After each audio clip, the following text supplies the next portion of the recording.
मैं गुस्सेखोर सी, मैं लड़ाका सी, मैं झूठ बोलण वाला सी, मैं बेईमान सी, मैं चोर सी, मैं लुटेरा कीता सी। मैं पहली वारी जिहड़ा सी ਉਹ ਐਲਕੋਹਲ ਦਾ ਸੇਵਨ ਕੀਤਾ ਸੀ तकरीबन 6 ਜਾਂ 7 ਸਾਲ ਦੀ ਉਮਰ ਦੇ ਵਿੱਚ। ਠੀਕ ਆ, ਸਵੇਰ ਨੂੰ ਮੈਂ ਸਹੁੰ ਪਾਉਂਦਾ ਸੀ ਕਿ ਮੈਂ ਸ਼ਾਮ ਨੂੰ ਨਹੀਂ ਕਰੂੰਗਾ, ਸ਼ਾਮ ਨੂੰ ਫੇਰ ਕਰ ਲੈਂਦਾ ਸੀਗਾ।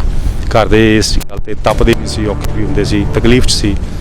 ਪੂਜਾ ਪਾਠ ਕਰਵਾ ਕੇ ਨਸ਼ਾ ਛੁਡਾ ਸਕਦੇ ਹਾਂ। ਕਈ ਮਾਪੇ ਜਿਹੜੇ ਆ ਉਹ ਇਸ ਤਰੀਕੇ ਨਾਲ ਕਰਦੇ ਆ, ਜਾਂ ਕਈ ਵੇਲੇ ਕੋਈ ਜ਼ਬਰਦਸਤੀ ਕੁੱਟਮਾਰ ਕਰਕੇ ਜਾਂ ਥਾਣੇ ਚੁਕਾ ਕੇ।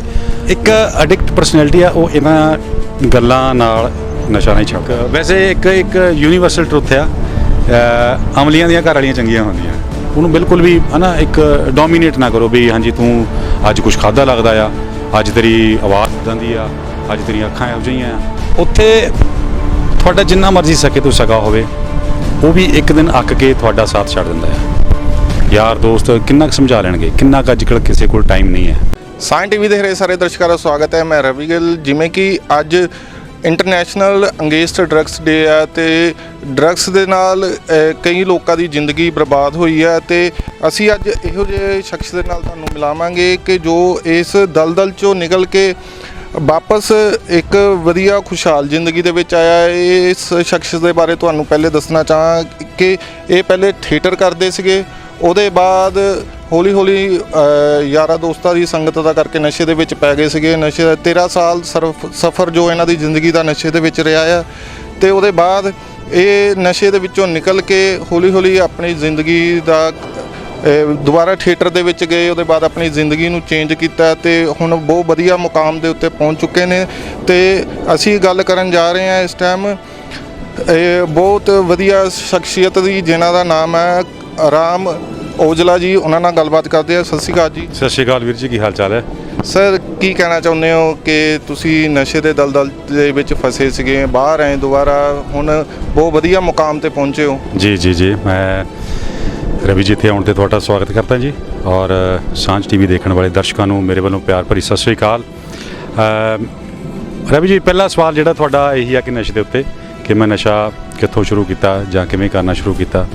ਉਹਦੇ ਜਵਾਬ ਦੇ ਵਿੱਚ ਮੈਂ ਕਹੂੰਗਾ ਕਿ ਮੈਂ ਬਹੁਤ ਛੋਟੀ ਉਮਰ ਦੇ ਵਿੱਚ ਜਿਹੜਾ ਸੀ ਉਹ ਨਸ਼ਾ ਕਰਨਾ ਸ਼ੁਰੂ ਕੀਤਾ ਸੀ। ਮੈਂ ਪਹਿਲੀ ਵਾਰੀ ਜਿਹੜਾ ਸੀ ਉਹ ਐਲਕੋਹਲ ਦਾ ਸੇਵਨ ਕੀਤਾ ਸੀ ਤਕਰੀਬਨ 6 ਜਾਂ 7 ਸਾਲ ਦੀ ਉਮਰ ਦੇ ਵਿੱਚ, ਕਿਉਂਕਿ ਸਾਡੇ ਖਾਨਦਾਨ ਦੇ ਵਿੱਚ, ਸਾਡੇ ਕਲਚਰ ਦੇ ਵਿੱਚ, ਘਰ ਦੇ ਵਿੱਚ ਕੋਈ ਮਾੜੀ ਚੀਜ਼ ਨਹੀਂ ਸੀ ਮੰਨੀ ਜਾਂਦੀ। ਔਰ ਜਿਹਨੂੰ ਜਿੱਦਾਂ ਆਪਾਂ ਕਹਿੰਦੇ ਨਾ ਵੀ ਇੱਕ ਗਲਾਸ ਦਾ ਥੱਲਾ ਧੋ ਕੇ ਪਿਲਾਉਣ ਦੀ ਪਿਰਤ ਸਾਡੇ ਘਰਾਂ 'ਚ ਸੀ। ਮੈਂ ਉੱਥੇ ਪੀਣੀ ਸ਼ੁਰੂ ਕੀਤੀ। ਉਸ ਤੋਂ ਬਾਅਦ ਪੜ੍ਹਦਿਆਂ +1 2 'ਚ ਕਰਦਿਆਂ ਯਾਰਾਂ ਦੋਸਤਾਂ ਦੀ ਸੰਗਤ ਦੇ ਵਿੱਚ ਥੋੜ੍ਹਾ ਜਿਹਾ ਇਹਦੀ ਮਾਤਰਾ ਵਧਾ ਲਈ। ਜਵਾਨੀ ਦੀ ਦਹਲੀਜ਼ 'ਤੇ ਪੈਰ ਰੱਖਦਿਆਂ, ਗ੍ਰੈਜੂਏਸ਼ਨ ਕਰਦਿਆਂ ਥੋੜ੍ਹਾ ਜਿਹਾ ਇੱਦਾਂ ਕਹਿ ਲਓ ਵੀ ਇੱਕ ਮਾਹੌਲ ਇੱਦਾਂ ਦਾ ਹੁੰਦਾ ਸੀ ਕਿ ਖਾਣਾ ਪੀਣਾ ਅਤੇ ਇਹੋ ਜਿਹੀ ਚੀਜ਼ਾਂ ਦਾ ਪ੍ਰਯੋਗ ਕਰਨਾ ਹੀ ਹੋ ਸਕਦਾ ਸੀ ਕਿ ਦੇਖਦੇ ਵੀ ਕਰਕੇ ਕੀ ਹੁੰਦਾ ਇਹਨਾਂ, ਕੀ ਹੁੰਦਾ। ਖੁਸ਼ੀ ਮਿਲਦੀ ਸੀ, ਹੁਲਾਰ ਮਿਲਦਾ ਸੀਗਾ ਇੱਕ, ਅਤੇ ਕਰਦੇ ਸ਼ੌਕ ਜਿਹੜਾ ਸੀ ਉਹ ਹੌਲੀ ਹੌਲੀ ਮਜਬੂਰੀ ਬਣ ਗਿਆ। ਫਿਰ ਇੱਥੋਂ ਤੱਕ ਨਸ਼ਾ ਵੱਧ ਗਿਆ ਕਿ ਲਾਚਾਰੀ ਬਣ ਗਈ, ਅਤੇ ਫਿਰ ਬਹੁਤ ਲੰਬੇ ਟਾਈਮ ਬਾਅਦ ਇੱਕ ਬਿਮਾਰੀ ਦਾ ਰੂਪ ਧਾਰਨ ਕੀਤਾ, ਜਿਹਦੇ ਕਰਕੇ ਬਹੁਤ ਸਾਰੇ ਨੁਕਸਾਨ ਵੀ ਹੋਏ ਔਰ ਝੱਲੇ ਵੀ, ਔਰ ਅੱਜ ਪਰਮਾਤਮਾ ਦੇ ਨਾਲ ਉਹਨਾਂ ਨੂੰ ਰਿਕਵਰ ਵੀ ਕੀਤਾ ਹੈ ਜੀ।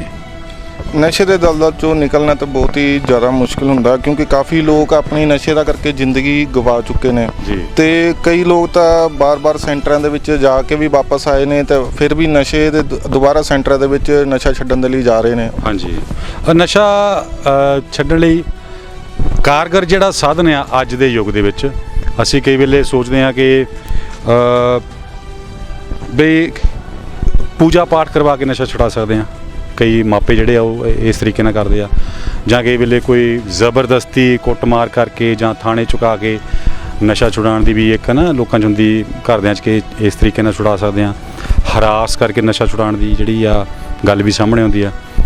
ਇੱਕ ਅਡਿਕਟ ਪਰਸਨੈਲਿਟੀ ਆ, ਉਹ ਇਹਨਾਂ ਗੱਲਾਂ ਨਾਲ ਨਸ਼ਾ ਨਹੀਂ ਛੱਡਦਾ, ਉਹ ਕਦੀ ਨਹੀਂ ਤਾਂ ਸੁਧਰ ਸਕਦਾ। ਅੱਜ ਆਲਮ ਇਹ ਹੋਇਆ ਕਿ ਨਸ਼ਾ ਛੱਡਣ ਦਾ ਕੋਈ ਸਾਧਨ ਨਹੀਂ ਹੈ, ਦਵਾਈਆਂ ਨਾਲ ਨਹੀਂ ਛੱਡ ਸਕਦੇ ਆਪਾਂ, ਕਿਉਂਕਿ ਨਸ਼ਾ ਜਿਹੜਾ ਆ ਉਹ ਸਾਡੇ ਸਰੀਰ ਦੀ ਲੋੜ ਨਹੀਂ ਹੈ, ਦਿਮਾਗ ਦੀ ਲੋੜ ਹੈ। ਤਾਂ ਇਹਨੂੰ ਦਿਮਾਗ ਨੂੰ ਸਿੱਧੇ ਰਸਤੇ 'ਤੇ ਲਿਆਉਣ ਲਈ ਕਾਉਂਸਲਿੰਗ ਦੀ ਲੋੜ ਹੈ, ਪੜ੍ਹਾਈ ਦੀ ਲੋੜ ਹੈ, ਸਮਝਾਉਣ ਦੀ ਲੋੜ ਹੈ। ਸੋ ਵਧੀਆ ਤਰੀਕੇ ਨਾਲ ਸਾਡੇ ਪੰਜਾਬ ਦੇ ਵਿੱਚ ਬਹੁਤ ਸਾਰੇ ਰਿਹੈਬਲੀਟੇਸ਼ਨ ਡੀ ਐਡਿਕਸ਼ਨ ਸੈਂਟਰ ਖੁੱਲ੍ਹੇ ਆ, ਔਰ ਉੱਥੇ ਨਸ਼ਾ ਛੁਡਾਇਆ ਜਾਂਦਾ, ਸਮਝਾਇਆ ਜਾਂਦਾ, ਕਾਉਂਸਲਿੰਗ ਲਈ ਦਿੱਤੀ ਜਾਂਦੀ ਹੈ। ਮੈਂ ਵੀ ਉਹਦੇ ਤਹਿਤ ਟ੍ਰੀਟਮੈਂਟ ਲਈ ਆ 6 ਮਹੀਨੇ ਦੀ, ਤੇ ਪਰਮਾਤਮਾ ਦੀ ਦਇਆ ਔਰ ਜਿੰਨੇ ਵੀ ਫੈਲੋਸ਼ਿਪ ਆ ਪ੍ਰੋਗਰਾਮ ਆ ਉਹਦੇ ਸਾਥ ਦੇ ਸਾਰੇ ਦੇ ਨਾਲ ਮੈਂ ਅੱਜ ਨਸ਼ਾ ਛੱਡੇ ਨੂੰ ਮੈਨੂੰ 6 ਸਾਲ ਪੂਰੇ ਹੋਏ ਆ। ਤੇ ਜਿਹੜਾ ਦੂਜਾ ਸਵਾਲ ਤੁਹਾਡਾ ਕਿ ਬਹੁਤ ਸਾਰੇ ਨੌਜਵਾਨ ਨਸ਼ਾ ਕਰਦੇ ਆ, ਸੈਂਟਰ ਜਾਂਦੇ ਆ, ਵਾਪਸ ਆ ਕੇ ਫੇਰ ਲੱਗ ਜਾਂਦੇ ਆ। ਇੱਥੇ ਇਹ ਆ ਕਿ ਇਹ ਪ੍ਰੋਗਰਾਮ ਜਿਹੜਾ ਆ ਇਹ ਜੁੜੇ ਰਹਿਣ ਦਾ ਆ, ਜੁੜੇ ਰਹਿਣਾ ਪਏਗਾ ਪ੍ਰੋਗਰਾਮ ਦੇ ਨਾਲ, ਉਹਨਾਂ ਲੋਕਾਂ ਦੇ ਨਾਲ ਜਿਹੜੇ ਸਾਨੂੰ ਕੇਅਰ ਕਰਦੇ ਆ, ਸਾਡੇ ਨਾਲ ਕੰਸਰਨ ਰੱਖਦੇ ਆ। ਨਸ਼ਾ ਛੱਡਣਾ ਕੋਈ ਔਖਾ ਨਹੀਂ ਹੈ, ਬਸ ਕੋਸ਼ਿਸ਼ ਜਿਹੜੀ ਆ ਉਹ ਥੋੜ੍ਹੀ ਜਿਹੀ ਔਖੀ ਹੁੰਦੀ ਆ, ਕਿਉਂਕਿ ਇੱਕ ਨਸ਼ੇਬਾਜ਼ ਦਾ 10% ਹੁੰਦਾ ਉਹਦੇ ਵਿੱਚੋਂ ਨਸ਼ਾ ਜਿਹੜਾ ਆ ਅਸਰ ਕਰਦਾ ਮੇਰੇ 'ਤੇ। ਮਤਲਬ ਕੋਈ ਇੱਕ ਐਗਜ਼ਾਮਪਲ ਲੈਂਦੇ ਅਲਕੋਹਲ ਆ, ਉਹ ਤਾਂ ਮੈਂ ਜਦੋਂ ਕੀਤਾ ਉਹ ਨਸ਼ੇ ਨੂੰ ਜਾਂ ਨਸ਼ਾ ਨਹੀਂ ਮਿਲਿਆ ਉਦੋਂ ਉਹ ਅਸਰ ਕਰਦਾ ਆ। ਬਾਕੀ ਦਾ ਜਿਹੜਾ ਮੇਰਾ ਸੁਭਾਅ ਆ ਉੱਦਾਂ ਦਾ ਬਣ ਚੁੱਕਾ ਆ। ਮੈਂ ਗੁੱਸੇਖੋਰ ਸੀ, ਮੈਂ ਲੜਾਕਾ ਸੀ, ਮੈਂ ਝੂਠ ਬੋਲਣ ਵਾਲਾ ਸੀ, ਮੈਂ ਬੇਈਮਾਨ ਸੀ, ਮੈਂ ਚੋਰ ਸੀ, ਮੈਂ ਲੁਟੇਰਾ ਸੀ। ਇਹ ਚੀਜ਼ਾਂ ਮੇਰੇ ਅੰਦਰ ਘਰ ਗਈਆਂ ਸੀ ਨਸ਼ੇ ਦੀ ਪੂਰਤੀ ਨੂੰ ਕਰਨ ਵਾਸਤੇ, ਜਾਂ ਨਸ਼ੇ ਨੇ ਮੇਰੇ ਸੁਭਾਅ ਨੂੰ ਬਦਲ ਦਿੱਤਾ। ਕਿਸ ਚੀਜ਼ ਦਾ ਨਸ਼ਾ? ਮੈਂ ਜ਼ਿਆਦਾਤਰ ਜਿਹੜਾ ਮੇਨਲੀ ਐਲਕੋਹਲਿਕ ਸੀ, ਔਰ ਉਸ ਤੋਂ ਬਿਨਾਂ ਜਿਹੜੇ ਹੋਰ ਵੀ ਬਹੁਤ ਸਾਰੇ ਨਸ਼ੇ ਆ ਜਿਨ੍ਹਾਂ ਦੇ ਸ਼ਾਇਦ ਕੋਈ ਜ਼ਿਕਰ ਕਰਨਾ ਕੋਈ ਏਡੀ ਵੱਡੀ ਗੱਲ ਨਹੀਂ ਹੈ। ਤੇ ਮੈਂ ਮੇਨਲੀ ਜਿਹੜੀ ਆ ਐਲਕੋਹਲ ਨੂੰ ਜ਼ਿਆਦਾ ਯੂਜ਼ ਕੀਤਾ, ਔਰ ਉਹਦੇ ਨਾਲ ਸੁਭਾਅ ਜਿਹੜਾ ਉਹ ਬਦਲ ਗਿਆ ਸੀ। 10% ਨਸ਼ਾ ਕੰਮ ਕਰਦਾ, ਬਾਕੀ ਮੇਰੇ ਐਟੀਟਿਊਡਸ, ਮੇਰਾ ਸੁਭਾਅ ਜਿਹੜਾ ਸੀਗਾ ਉਹਦੇ ਕਰਕੇ ਤਕਲੀਫ ਹੋਈ। ਤੇ ਉਹਨੂੰ ਬਦਲਣ ਵਾਸਤੇ ਜਿਹੜਾ ਆ ਉਹ ਕਾਉਂਸਲਿੰਗ ਔਰ ਜਿਹੜਾ ਰਿਹੈਬਿਲਿਟੇਸ਼ਨ ਉਹ ਬਹੁਤ ਜ਼ਰੂਰੀ ਆ। 13 ਸਾਲ ਤੁਸੀਂ ਨਸ਼ੇ ਦੀ ਜ਼ਿੰਦਗੀ ਬਿਤਾਈ ਆ, ਉਸ ਦੇ ਵਿੱਚ ਤੁਹਾਨੂੰ ਕੀ ਦਿੱਕਤਾਂ ਆਈਆਂ? ਕਿਉਂਕਿ ਇੱਕ ਨਸ਼ੇ ਦਾ ਕਰਕੇ ਲੋਕਾਂ ਦੇ ਘਰ ਤੱਕ ਤਬਾਹ ਹੋ ਜਾਂਦੇ ਆ। ਫੈਮਿਲੀ ਸਪੋਰਟ ਕਿੰਨੀ ਕਰੀ ਤੁਹਾਨੂੰ? ਕਹਿੰਦੇ ਯਾਰ ਦੋਸਤ ਵੀ ਛੱਡ ਜਾਂਦੇ ਆ ਜਦੋਂ ਕੋਈ ਬੰਦਾ ਨਸ਼ਾ ਕਰਦਾ ਆ। ਹਾਂਜੀ ਬਿਲਕੁਲ। ਨਸ਼ਾ ਇਹੋ ਜਿਹੀ ਨਾਮੁਰਾਦ ਬਿਮਾਰੀ ਆ ਰਵੀ ਜੀ ਕਿ ਨਾ ਚਾਹੁੰਦੇ ਹੋਇਆਂ ਵੀ ਜੇ ਇਸ ਬੰਦੇ ਨੂੰ ਲੱਗ ਜਾਂਦੀ ਆ, ਜਾਂ ਮੈਂ ਇਸ ਚੀਜ਼ ਦਾ ਆਦੀ ਸੀ ਜਾਂ ਇਸ ਬਿਮਾਰੀ ਤੋਂ ਪੀੜਤ ਸੀ, ਔਰ ਉੱਥੇ ਤੁਹਾਡਾ ਜਿੰਨਾ ਮਰਜ਼ੀ ਸਕੇ ਤੋਂ ਸਗਾ ਹੋਵੇ ਉਹ ਵੀ ਇੱਕ ਦਿਨ ਅੱਕ ਕੇ ਤੁਹਾਡਾ ਸਾਥ ਛੱਡ ਦਿੰਦਾ ਆ। ਯਾਰ ਦੋਸਤ ਕਿੰਨਾ ਕੁ ਸਮਝਾ ਲੈਣਗੇ, ਕਿੰਨਾ ਕੁ ਅੱਜ ਕੱਲ੍ਹ ਕਿਸੇ ਕੋਲ ਟਾਈਮ ਨਹੀਂ ਹੈ। ਠੀਕ ਹੈ ਜੀ, ਅਸੀਂ ਅੱਜ ਕੱਲ੍ਹ ਇੱਕ ਨੋਰਮਲ ਬੰਦੇ ਨੂੰ ਜਾਂ ਇੱਕ ਸਹੀ ਸਲਾਮਤ ਬੰਦੇ ਨੂੰ ਉਹਦੇ ਕੋਲ ਬੈਠਣ ਦਾ ਟਾਈਮ ਨਹੀਂ ਸਾਡੇ ਕੋਲ, ਉਹਦਾ ਦੁੱਖ ਸੁਣਨ ਲਈ ਜਾਂ ਸਾਡਾ ਆਪਣਾ ਦੁੱਖ ਸੁਣਾਉਣ ਲਈ ਟਾਈਮ ਨਹੀਂ ਹੈ। ਤੇ ਇੱਕ ਅਡਿਕਟ ਪਰਸਨੈਲਿਟੀ ਕੋਲ ਬੈਠਣ ਲਈ ਉਹਦੀਆਂ ਕਮਲੀਆਂ ਸੁਣਨ ਲਈ ਕਿੰਨਾ ਕੁ ਟਾਈਮ ਹੋਏਗਾ, ਜਾਂ ਉਹਨੂੰ ਕਿੰਨਾ ਕੁ ਕੋਈ ਬਰਦਾਸ਼ਤ ਕਰ ਸਕਦਾ ਆ। ਸੋ ਇਹ ਔਖਾ ਟਾਈਮ ਹੁੰਦਾ ਆ, ਜਿਹਦੇ ਵਿੱਚ ਮੈਂ ਇਹ ਗੱਲ ਕਹੂੰਗਾ ਕਿ ਮੇਰੇ ਘਰਦਿਆਂ ਨੇ ਬਹੁਤ ਸਾਥ ਦਿੱਤਾ ਮੇਰਾ, ਉਹਨਾਂ ਨੇ ਮੇਰਾ ਹੌਸਲਾ ਨਹੀਂ ਡਿੱਗਣ ਦਿੱਤਾ। ਇਹੀ ਕਿਹਾ ਕਿ ਤੂੰ ਛੱਡ ਸਕਦਾ, ਇੱਕ ਵਾਰੀ ਕਰਕੇ ਦੇਖ। ਠੀਕ ਆ, ਸਵੇਰ ਨੂੰ ਮੈਂ ਸਹੁੰ ਪਾਉਂਦਾ ਸੀ ਕਿ ਮੈਂ ਸ਼ਾਮ ਨੂੰ ਨਹੀਂ ਕਰੂੰਗਾ, ਸ਼ਾਮ ਨੂੰ ਫੇਰ ਕਰ ਲੈਂਦਾ ਸੀਗਾ। ਘਰ ਦੇ ਇਸ ਗੱਲ 'ਤੇ ਤਪਦੇ ਵੀ ਸੀ, ਔਖੇ ਵੀ ਹੁੰਦੇ ਸੀ, ਤਕਲੀਫ 'ਚ ਸੀ। ਮੈਂ ਬਹੁਤ ਜ਼ਿਆਦਾ ਐਲਕੋਹਲ ਦਾ ਸੇਵਨ ਕਰਕੇ ਲੜਦਾ ਵੀ ਸੀ, ਲੜਾਈਆਂ ਵੀ ਬਹੁਤ ਹੁੰਦੀਆਂ ਸੀ, ਕਦੀ ਕਿਤੇ ਲੜਾਈ, ਕਦੀ ਕਿਤੇ ਚੋਰੀ, ਕਦੀ ਕਿਤੇ ਕੁਛ। ਮਤਲਬ ਤਕਲੀਫਾਂ ਜਿਹੜੀਆਂ ਸੀ ਉਹ ਮੈਂ ਨਹੀਂ ਝੱਲੀਆਂ, ਮੇਰੇ ਘਰਦਿਆਂ ਨੇ ਝੱਲੀਆਂ। ਲੇਕਿਨ ਉਹ ਤਕਲੀਫਾਂ ਝੱਲਣ ਦੇ ਬਾਵਜੂਦ ਵੀ ਉਹਨਾਂ ਨੇ ਮੇਰਾ ਹੌਸਲਾ ਬਿਲਕੁਲ ਨਹੀਂ ਡਿੱਗਣ ਦਿੱਤਾ। ਉਹ ਕਹਿੰਦੇ ਸੀ ਤੂੰ ਇੱਕ ਵਾਰੀ ਕਰਕੇ ਦੇਖ, ਮਤਲਬ ਨਸ਼ਾ ਨਹੀਂ ਕਰਕੇ ਦੇਖ, ਨਸ਼ਾ ਛੱਡ ਕੇ ਦੇਖ। ਫਿਰ ਉਸ ਤੋਂ ਬਾਅਦ ਜਦੋਂ ਮੈਂ ਰਿਹੈਬਿਲਿਟੇਸ਼ਨ ਰਿਹਾ, ਉੱਥੋਂ ਪੂਰੀ ਟ੍ਰੀਟਮੈਂਟ ਲਈ ਆ, ਉੱਥੇ ਵੀ ਘਰਦਿਆਂ ਨੇ ਪੂਰਾ ਸਹਿਯੋਗ ਦਿੱਤਾ ਕਿ ਨਹੀਂ ਤੇਰਾ ਜਿਹੜਾ ਟ੍ਰੀਟਮੈਂਟ ਹੈ ਪੂਰਾ ਹੀ ਕਰਵਾਉਣਾ ਹੈ। ਔਰ ਰਿਹੈਬਿਲਿਟੇਸ਼ਨ ਦੇ ਵਿੱਚ ਵੀ ਬਹੁਤ ਵਧੀਆ ਤਰੀਕੇ ਨਾਲ ਗੁਰਸ਼ਕਤੀ ਨਸ਼ਾ ਮੁਕਤੀ ਕੇਂਦਰ ਮਾਲਪੁਰ ਦੇ ਵਿੱਚ ਮੈਨੂੰ ਬਹੁਤ ਸਹਿਯੋਗ ਔਰ ਪਿਆਰ ਮਿਲਿਆ। ਉੱਥੇ ਸਟਾਫ ਵੱਲੋਂ, ਸੈਂਟਰ ਦੇ ਓਨਰਸ ਵੱਲੋਂ, ਮੇਰੇ ਕਾਉਂਸਲਰ ਵੱਲੋਂ ਮੈਨੂੰ ਇੰਨੀ ਕੁ ਉਹਨਾਂ ਨੇ ਹੋਪ ਦਿੱਤੀ ਇਸ ਚੀਜ਼ ਦੀ ਕਿ ਇੱਕ ਟਾਈਮ ਤੂੰ ਆਹ ਕੱਢਿਆ, ਇੱਕ ਟਾਈਮ ਤੂੰ ਇੱਦਾਂ ਕੱਢ ਕੇ ਦੇਖ। ਜੇ ਤੇਰੀ ਜ਼ਿੰਦਗੀ 'ਚ ਬਿਹਤਰੀ ਨਾ ਹੋਈ ਤੇ ਇੰਨੇ ਟਾਈਮ ਬਾਅਦ ਤੂੰ ਜੋ ਕਰਨਾ ਕਰ ਲਈ, ਫਿਰ ਤੇਰੀ ਮਰਜ਼ੀ। ਇੰਨਾ ਟਾਈਮ ਸਾਡੀ ਮਰਜ਼ੀ। ਮੈਂ ਉਹਨਾਂ ਮੁਤਾਬਕ ਚੱਲਦਾ ਰਿਹਾ। 6 ਮਹੀਨੇ ਟ੍ਰੀਟਮੈਂਟ ਲਈ, ਸਾਲ ਪੂਰਾ ਕੀਤਾ, ਕੇਕ ਕੱਟਿਆ ਉਹਦਾ। ਲੇਕਿਨ ਸਾਲ ਦੇ ਵਿੱਚ ਬਹੁਤ ਸਾਰੇ ਬਦਲਾਅ ਆਉਣੇ ਸ਼ੁਰੂ ਹੋ ਗਏ, ਖੁਸ਼ੀ ਮਿਲਣੀ ਸ਼ੁਰੂ ਹੋ ਗਈ, ਸਰੀਰ ਤੰਦਰੁਸਤ ਹੋ ਗਿਆ, ਜਿਮ ਜੁਆਇਨ ਕਰ ਲਿਆ। ਠੀਕ ਹੈ ਜੀ। ਉਸ ਤੋਂ ਬਾਅਦ ਫਿਰ ਕਹਿ ਸਕਦੇ ਹਾਂ ਕਿ ਪਰਿਵਾਰ ਮੇਰਾ ਜਿਹੜਾ ਸੀ ਗੁੱਸੇ ਸੀ ਮੇਰੇ ਨਾਲ, ਆਪਣੇ ਲੜਿਆ ਸੀ ਮੇਰਾ ਸਹੁਰਾ ਪਰਿਵਾਰ ਵੀ, ਤੇ ਉਹਨਾਂ ਨੇ ਵੀ ਵਿਸ਼ਵਾਸ ਕੀਤਾ ਇਸ ਚੀਜ਼ 'ਤੇ ਕਿ ਹਾਂ ਯਾਰ ਇਹ ਬੰਦੇ ਨੇ ਛੱਡਿਆ, ਇਹਨੂੰ ਥੋੜ੍ਹੀ ਜਿਹੀ ਹੋਰ ਹੱਲਾਸ਼ੇਰੀ ਦੇਣੀ ਚਾਹੀਦੀ ਆ। ਇੱਥੇ ਮੈਂ ਇੱਕ ਹੋਰ ਐਡ ਕਰਦਾ ਚੀਜ਼ ਕਿ ਜਦੋਂ ਇੱਕ ਨਾ ਨਸ਼ੇਬਾਜ਼ ਨਸ਼ਾ ਛੱਡਦਾ ਆ, ਤੇ ਦਰਸ਼ਕਾਂ ਨੂੰ ਮੈਂ ਇਹ ਦੱਸਣਾ ਚਾਹੁੰਦਾ ਕਿ ਪਰਿਵਾਰ ਨੂੰ ਵੀ ਸਹਿਯੋਗ ਦੇਣਾ ਚਾਹੀਦਾ ਆ। ਸਹਿਯੋਗ ਇਨ ਦਾ ਸੈਂਸ ਕਿ ਜੇ ਉਹਨੇ ਟ੍ਰੀਟਮੈਂਟ ਲਈ ਆ, ਉਸ ਤੋਂ ਬਾਅਦ ਉਹ 'ਤੇ ਨਾ ਸ਼ੱਕ ਕਰਨਾ ਬਿਲਕੁਲ ਛੱਡ ਦਿਓ। ਉਹਨੂੰ ਬਿਲਕੁਲ ਵੀ ਹੈ ਨਾ ਇੱਕ ਡੋਮੀਨੇਟ ਨਾ ਕਰੋ ਵੀ ਹਾਂਜੀ ਤੂੰ ਅੱਜ ਕੁਛ ਖਾਧਾ ਲੱਗਦਾ ਆ, ਅੱਜ ਤੇਰੀ ਆਵਾਜ਼ ਇੱਦਾਂ ਦੀ ਆ, ਅੱਜ ਤੇਰੀਆਂ ਅੱਖਾਂ ਇਹੋ ਜਿਹੀਆਂ ਆ, ਉਹਨੂੰ ਜਦੋਂ ਸਹਿਯੋਗ ਦੇਣਾ ਸ਼ੁਰੂ ਕਰੋਗੇ ਆਟੋਮੈਟਿਕਲੀ ਯਾਰ ਉਹਦਾ ਜਿਹੜਾ ਆ ਹਿੰਦੀ 'ਚ ਕਹਿੰਦੇ ਹਿਰਦੇ ਪਰਿਵਰਤਨ ਉਹ ਹੋ ਜਾਏਗਾ। ਸੋ ਮੇਰੇ ਘਰਦਿਆਂ ਨੇ ਬਿਲਕੁਲ ਮੇਰੇ 'ਤੇ ਫੇਥ ਕੀਤਾ ਤੇ ਉਸ ਵਿਸ਼ਵਾਸ ਨੂੰ ਮੈਂ ਟੁੱਟਣ ਨਹੀਂ ਦਿੱਤਾ ਅੱਜ ਵੀ। ਤੋ ਇਹ ਕ੍ਰੈਡਿਟ ਮੈਂ ਨਹੀਂ ਲਊਂਗਾ, ਮੈਂ ਹਮੇਸ਼ਾ ਵਾਹਿਗੁਰੂ ਨੂੰ, ਅੱਲਾ ਨੂੰ, ਗੋਡ ਨੂੰ ਕਹਿੰਦਾ ਕਿ ਉਹਨੇ ਕੀਤਾ ਆ, ਔਰ ਮੇਰੀ ਜਿਹੜੀ ਫੈਲੋਸ਼ਿਪ ਆ ਸਾਰਾ ਉਹਨਾਂ ਨੇ ਸਹਿਯੋਗ ਨਾਲ ਅੱਜ ਮੈਂ ਜਿਹੜੇ ਆ 6 ਸਾਲ ਪੂਰੇ ਕੀਤੇ ਆ। ਵਾਈਫ ਦੇ ਨਾਲ ਤੁਹਾਡੀ ਕੈਮਿਸਟਰੀ ਕਿਹੋ ਜਿਹੀ ਰਹੀ? ਨਸ਼ੇ ਦੇ ਦੌਰਾਨ ਬਹੁਤ ਤਕਲੀਫ ਝੱਲੀ ਵਿਚਾਰੀ ਨੇ, ਔਰ ਬੜੀ ਇਨੋਸੈਂਟ ਲੇਡੀ ਆ ਉਹ, ਕਿ ਵੈਸੇ ਇੱਕ ਯੂਨੀਵਰਸਲ ਟਰੁੱਥ ਆ, ਅਮਲੀਆਂ ਦੀਆਂ ਘਰ ਵਾਲੀਆਂ ਚੰਗੀਆਂ ਹੁੰਦੀਆਂ, ਬਹੁਤ ਚੰਗੀਆਂ, ਬਹੁਤ ਨਾਈਸ ਹੈ ਉਹ ਲੇਡੀ। ਔਰ 3 ਬੱਚਿਆਂ ਦਾ ਬਾਪ, ਚੌਥਾ ਮੈਂ ਵੀ ਬੱਚਾ ਹੀ ਬਣ ਜਾਂਦਾ ਜੀ, ਨਸ਼ਾ ਕਰਦਾ ਸੀ। ਫਿਰ ਮੈਨੂੰ ਸੰਭਾਲ ਕੇ ਤੇ 7-8 ਸਾਲ ਬਹੁਤ ਉਹਨੇ ਤਕਲੀਫ ਦੇ ਵਿੱਚ ਕੱਟੇ, ਲੋਕਾਂ ਦੀਆਂ ਗੱਲਾਂ ਵੀ ਸੁਣੀਆਂ, ਰਿਸ਼ਤੇਦਾਰਾਂ ਦੀਆਂ ਗੱਲਾਂ ਸੁਣਨੀਆਂ, ਔਰ ਆਪਣੀ ਕਿਸਮਤ ਨੂੰ ਵੀ ਰੋਣਾ ਕਿ ਮੈਂ ਕਿਸ ਬੰਦੇ ਦੇ ਪੱਲੇ ਪੈ ਗਈ ਹਾਂ ਨਾ, ਇਹੋ ਜਿਹਾ ਇਹਦੇ ਨਾਲੋਂ ਚੰਗਾ ਮੈਂ ਜ਼ਿੰਦਗੀ ਖਤਮ ਕਰ ਲਵਾਂ, ਹੈ ਨਾ। ਲੇਕਿਨ ਕਿਤੇ ਨਾ ਕਿਤੇ ਉਹਨੂੰ ਵੀ ਹੋਪ ਸੀ, ਔਰ ਐਕਚੁਅਲੀ ਉਹ ਥੋੜ੍ਹੀ ਅਧਿਆਤਮਵਾਦੀ ਹੈ, ਵਧੀਆ ਤਰੀਕੇ ਨਾਲ ਨਾ, ਰੱਬ ਘਰ ਜਾਣ ਵਾਲੀ ਬੀਬੀ ਉਹ, ਅਤੇ ਉਹਨੇ ਹੋਪ ਟੁੱਟਣ ਨਹੀਂ ਦਿੱਤੀ ਆਪਣੀ, ਔਰ ਇਸ ਉਮੀਦ ਨਾਲ ਹੀ ਮੈਨੂੰ ਹੌਸਲਾ ਵੀ ਦਿੱਤਾ, ਔਰ ਥੋੜ੍ਹੇ ਟਾਈਮ ਲਈ ਉਹਨੇ ਇੱਕ ਕਹਿ ਲਓ ਵੀ ਤਰੀਕੇ ਨਾਲ ਸਮਝਾਉਣ ਲਈ ਮੇਰੇ ਤੋਂ ਦੂਰੀ ਵੀ ਬਣਾਈ, ਆਪਣੇ ਪੇਕੀ ਜਾ ਕੇ ਥੋੜ੍ਹਾ ਟਾਈਮ ਰਹੀ 5-6 ਮਹੀਨੇ। ਅਤੇ ਜਦੋਂ ਮੈਂ ਨਸ਼ਾ ਛੱਡਿਆ ਉਸ ਤੋਂ ਬਾਅਦ ਵਾਪਸ ਫਿਰ ਅਸੀਂ ਅੱਜ ਇਕੱਠੇ ਹਾਂ, ਅਤੇ ਅੱਜ ਕੈਮਿਸਟਰੀ ਇਹੋ ਜਿਹੀ ਆ ਕਿ ਰਹੇ ਰੱਬ ਦਾ ਨਾਂ, ਅੱਜ ਕੋਈ ਮੈਨੂੰ ਕੋਈ ਇੱਕ ਲਫ਼ਜ਼ ਵੀ ਮਾੜਾ ਕਹਿ ਜਾਵੇ ਅਤੇ ਸ਼ੇਰ ਨਹੀਂ ਬਣ ਕੇ ਖੜ ਜਾਂਦੀ ਮੋਰੇ ਕਿ ਨਹੀਂ ਇਹ ਬੰਦਾ ਸਹੀ ਆ। ਉਹਨੂੰ ਪਤਾ ਇਸ ਚੀਜ਼ ਦਾ ਕਿ ਮੈਂ ਨਸ਼ੇ ਵਿੱਚ ਸੀ, ਇਹੋ ਜਿਹੇ ਬੁਰੇ ਕੰਮ ਕੀਤੇ, ਲੇਕਿਨ ਆਮ ਜਿਹੜਾ ਮੈਂ ਉਹ ਠੀਕ ਹਾਂ। ਸੋ ਫਿਰ ਗੱਲ ਉੱਥੇ ਆਉਂਦੀ ਮੁੜ ਕੇ ਕਿ ਨਸ਼ੇਬਾਜ਼ ਦੇ ਨਸ਼ਾ ਕਰਨ ਤੋਂ ਲੈ ਕੇ ਨਸ਼ਾ ਛੱਡਣ ਤੱਕ ਜਿਹੜਾ ਉਹ ਫੈਮਿਲੀ ਜਿਹੜੀ ਆ ਉਹ ਜੇ ਉਹਨੂੰ ਸਾਥ ਦਿੰਦੀ ਆ, ਅਤੇ ਉਹਦਾ ਨਸ਼ਾ ਛੱਡਣ ਦੇ ਵਿੱਚ ਮੈਨੂੰ ਬੜਾ ਸਹਿਯੋਗ ਮਿਲਦਾ ਹੈ। ਤੁਸੀਂ ਹੀਰੋ ਬਣਨਾ ਚਾਹੁੰਦੇ ਸੀਗੇ ਜੀ, ਹੁਣ ਰੀਅਲ ਜ਼ਿੰਦਗੀ ਦੇ ਵਿੱਚ ਵਿਲਨ ਬਣ ਕੇ ਰਹਿ ਗਏ, ਕਾਫੀ ਗਾਣਿਆਂ ਦੇ ਵਿੱਚ ਆਏ ਹੋ, ਵਿਲਨ ਦਾ ਰੋਲ ਤੁਸੀਂ ਕਰਦੇ ਹੋ। ਹਾਂਜੀ। ਮੈਂ ਸ਼ੁਰੂ 'ਚ ਮੇਰੇ ਖਿਆਲ 98 ਤੋਂ ਥੀਏਟਰ ਕਰਨਾ ਸ਼ੁਰੂ ਕੀਤਾ ਸੀ, ਕਾਲਜ ਟਾਈਮ, ਉੱਦਾਂ ਵੀ ਪ੍ਰਾਈਵੇਟ ਹੋਰ ਨੁੱਕੜ ਨਾਟਕ ਵਗੈਰਾ ਕੀਤੇ, ਅਤੇ ਦਿਲ ਕਰਦਾ ਸੀ ਕਿ ਮੈਂ ਹੈ ਨਾ ਇਸ ਲਾਈਨ 'ਚ ਬਤੌਰ ਹੀਰੋ ਆਵਾਂ। ਮੈਂ ਪਹਿਲਾਂ 2001-2 ਦੇ ਵਿੱਚ ਬਤੌਰ ਮਾਡਲ ਜਿਹੜੇ ਆ ਗਾਣੇ ਵੀ ਕੀਤੇ ਸੀ 5-6, ਸੋਹਣਾ ਸੀ ਮੈਂ ਪਹਿਲਾਂ, ਠੀਕ ਹੈ, ਹੁਣ ਤਾਂ ਨਹੀਂ ਰਿਹਾ। ਫਿਰ ਉਸ ਤੋਂ ਬਾਅਦ ਰੀਅਲ ਲਾਈਫ ਜਿਹੜਾ ਸੀ ਮੈਂ ਵਿਲਨ ਬਣ ਗਿਆ ਸੀਗਾ, ਲੜਾਈ ਝਗੜਾ, ਗੁੱਸਾ, ਹੈ ਨਾ, ਮਤਲਬ ਜੋ ਜਿੰਨੀਆਂ ਵੀ ਕੁਰੀਤੀਆਂ, ਕੁਕਰਮ ਉਹ ਮੇਰੇ ਅੰਦਰ ਆ ਗਏ ਸੀ, ਨਸ਼ੇ ਕਰਕੇ ਕਹਿ ਲਓ ਜਾਂ ਮੇਰੀਆਂ ਆਦਤਾਂ ਕਰਕੇ ਕਹਿ ਲਓ, ਉਹ ਆ ਗਏ ਸੀ। ਅਤੇ ਉਹ ਇੱਕ ਹੀਰੋ ਤੋਂ ਵਿਲਨ ਤੱਕ ਦਾ ਸਫ਼ਰ ਰੀਅਲ ਲਾਈਫ 'ਚ, ਉਸ ਤੋਂ ਬਾਅਦ ਫਿਰ ਜਦੋਂ ਹੁਣ ਮੈਂ ਇਸ ਵੇਲੇ ਰੀਅਲ ਲਾਈਫ 'ਚ ਹੀਰੋ ਹਾਂ, ਅਤੇ ਰੀਅਲ ਲਾਈਫ 'ਚ ਜਿਹੜਾ ਆ ਸਕਰੀਨ 'ਤੇ ਉਹ ਮੈਂ ਵਿਲਨ ਆ, ਪਹਿਲਾਂ ਉਲਟਾ ਸੀਗਾ, ਠੀਕ ਹੈ। ਸੋ ਜ਼ਿੰਦਗੀ ਦਾ ਹਰ ਰੰਗ ਦੇਖਿਆ, ਮਜ਼ਾ ਆਇਆ। ਉਹਦਾ ਕਰਕੇ ਜਿਵੇਂ ਹੁਣ ਤੁਸੀਂ ਵਿਲਨ ਦਾ ਰੋਲ ਕਰਦੇ ਹੋ, ਕਈ ਰੋਲ ਵੀ ਉੱਦਾਂ ਦੇ ਹੁੰਦੇ ਆ ਕਿ ਨਸ਼ੇ ਦੇ ਵਿੱਚ ਆਉਣਾ ਜਾਂ ਕਿਸੇ ਚੀਜ਼, ਜੇ ਤੁਸੀਂ ਰੀਅਲ ਲਾਈਫ ਦੇ ਵਿੱਚੋਂ ਨਿਕਲ ਕੇ ਆਏ ਹੋ, ਇਸ ਕਰਕੇ ਥੋੜ੍ਹਾ ਜਿਹਾ ਸੌਖਾ ਲੱਗਦਾ। ਹਾਂਜੀ, ਇਹ ਆ, ਬਟ ਇਹ ਆ ਕਿ ਕਈ ਵਾਰੀ ਇੱਦਾਂ ਦੇ ਸੀਨ ਮਿਲਦੇ ਆ, ਜਿਵੇਂ ਕੋਈ ਡਰਿੰਕ ਕਰਨ ਦਾ ਸੀਨ ਹੈ, ਸ਼ਰਾਬ ਪੀਣ ਦਾ ਹੈ, ਜਾਂ ਕੋਈ ਹੋਰ ਨਸ਼ਾ ਕਰਨ ਦਾ ਹੈ, ਉਹ ਮੈਂ ਨਹੀਂ ਕਰਦਾ, ਉਹਦਾ ਅਸੀਂ ਅਲਟਰਨੇਟਿਵ ਹੁੰਦਾ, ਜਿਵੇਂ ਕੋਈ ਕੋਲਡ ਡਰਿੰਕ ਦੇ ਵਿੱਚ ਪਾਣੀ ਮਿਲਾ ਕੇ ਉਹੋ ਜਿਹਾ ਨਾ ਡਰਿੰਕ ਵਰਗਾ ਡਰਿੰਕ ਬਣਾ ਲੈਣਾ, ਉਹਦਾ ਕਲਰ ਦੇ ਦੇਣਾ, ਉਹ ਕਰਨਾ ਆ। ਅਤੇ ਉਹ ਜਿਹੜੇ ਕਰੈਕਟਰ ਨੂੰ ਨਿਭਾਉਣਾ ਆ ਉਹ ਤਾਂ ਕੋਈ ਔਖਾ ਨਹੀਂ ਹੈ, ਕਿਉਂਕਿ ਮੈਂ ਰੀਅਲ ਦੇ ਵਿੱਚ ਹੈ ਹੀ ਵਿਲਨ, ਠੀਕ ਹੈ।